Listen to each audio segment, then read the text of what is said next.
Assalamualaikum warahmatullahi wabarakatuh. Semangat kemerdekaan. Perubahan diri adalah awal mula dari kesuksesan. Maka dari itu, bertindaklah dan berjuanglah daripada hanya sekedar duduk dan diam. Halo, apa kabar? Saya Indri Panjalu hadir kembali untuk Anda di Memo Newsroom. Berita utama edisi hari ini. 3 korban tewas di lokasi kejadian kecelakaan kereta api dan mobil terjadi di lintasan tanpa palang pintu di daerah Kediri. Bersama koranmemo.com, inilah berita selengkapnya. Renggut 3 nyawa, TKP kecelakaan kereta api melawan mobil tanpa palang pintu. Baru dapat asimilasi, residivis sabu ditangkap Satres Narkoba Polresta Kediri. Cemburu lihat foto berdua dengan istrinya, warga Sampung bacok tetangga.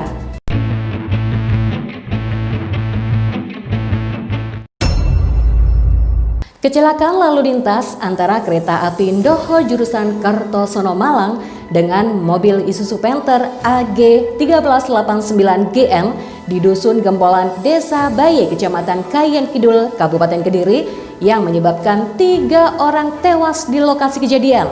Ternyata lintasan tersebut tanpa palang pintu. Kasih Humas Polsek Pagu, Bribka Erwan Subagio menjelaskan, menurut keterangan dari saksi Parmin 55 tahun dan Agus 32 tahun warga setempat, bahwa kecelakaan yang terjadi di pelintasan kereta api tanpa palang pintu Senin 17 Agustus di Dusun Gempolan, Desa Baye, Kecamatan Kayen Kidul tersebut berawal pada saat mobil Isuzu Panther berjalan dari arah selatan ke arah Dusun Gempolan. Sesampainya di perlintasan, akhirnya kereta api Indoho yang dimasinisi Topo Nurul Prasetyo 38 tahun warga Kecamatan Sawan, Kabupaten Madiun, dan asistennya Feriski Elias Mardika 25 tahun warga Kecamatan Lawang, Kabupaten Malang yang sedang lewat akhirnya menabrak mobil Isuzu Panther. Akibatnya, mobil tersebut terseret kereta api sejauh sekitar 300 meter hingga 500 meter.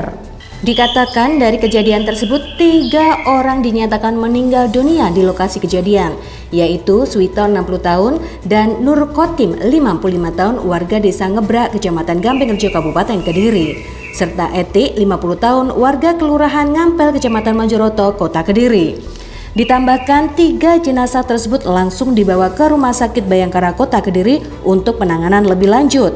Disebutkan di perlintasan kereta api di Dusun Gempolan tersebut tanpa ada palang pintu serta tidak ada petugas jaga. TMP alias Mayor 46 tahun warga Kelurahan Bandar Kidul, Kecamatan Mojoroto, Kota Kediri ditangkap personel Satres Narkoba Polresta Kediri. Mayor ditangkap karena kembali menyimpan narkotika golongan 1 jenis sabu. Menurut Kasubag Humas Polresta Kediri AKP Kamsudi pada Senin 17 Agustus sekitar pukul 21 waktu Indonesia bagian Barat di salah satu rumah di Kelurahan Bandar Kidul, Kecamatan Mojoroto, Kota Kediri, personel Satres Narkoba menangkap seseorang yang diduga menyimpan narkotika golongan 1 jenis sabu.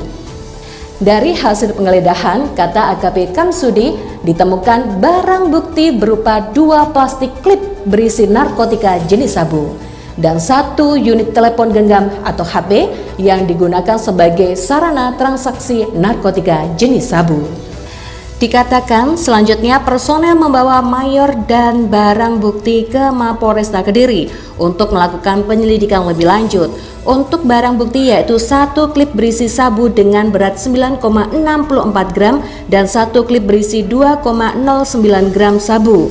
Dijelaskan Mayor terbukti melakukan tindak pidana tanpa hak atau melawan hukum, membeli, menerima, memiliki, menyimpan, menguasai atau menyediakan dan menyalahgunakan narkotika golongan 1 bukan tanaman jenis sabu. Dari informasi yang diperoleh, Mayor diketahui sebagai residivis karena kasus yang sama. Bahkan dia baru saja menghirup udara bebas setelah menjalani hukuman di Lembaga Permasyarakatan Lapas dan mendapatkan asimilasi tentang penanganan pencegahan COVID-19 beberapa waktu lalu.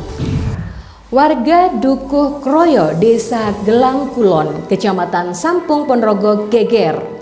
Ini setelah seorang warga setempat terkapar usai dibacok tetangganya sendiri berinisial S, 42 tahun, warga Desa Gelang Kulon.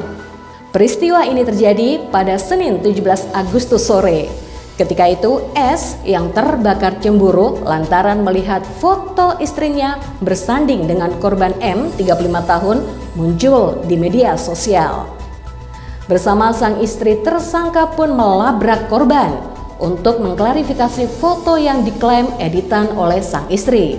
Lantaran korban tidak ada di rumah, foto itu pun diberikan ke istri korban dan tersangka berjanji akan kembali lagi. Berselang 1 jam kemudian, S pun kembali ke rumah M.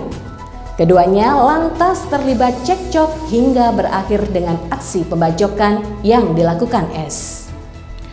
Kapolsek Sampung Ibtu Marsono mengatakan tersangka mengambil celurit di dekat almari yang jaraknya sekitar 4 meter dari kursi tamu dan langsung membacokkan celurit itu ke korban yang masih duduk di kursi tamu sebanyak 2 kali. Bacokan pertama mengenai punggung korban, sedangkan bacokan kedua berhasil ditangkis korban dengan cara menahan tangan terlapor yang memegang celurit tersebut.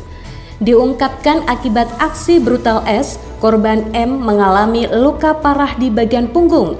Korban mengalami luka terbuka dengan lebar 10 cm, kedalaman luka 6 cm. Korban menjalani rawat inap dan operasi pembuluh darah. Usai membacok korban, tersangka langsung pulang ke rumahnya tanpa rasa bersalah.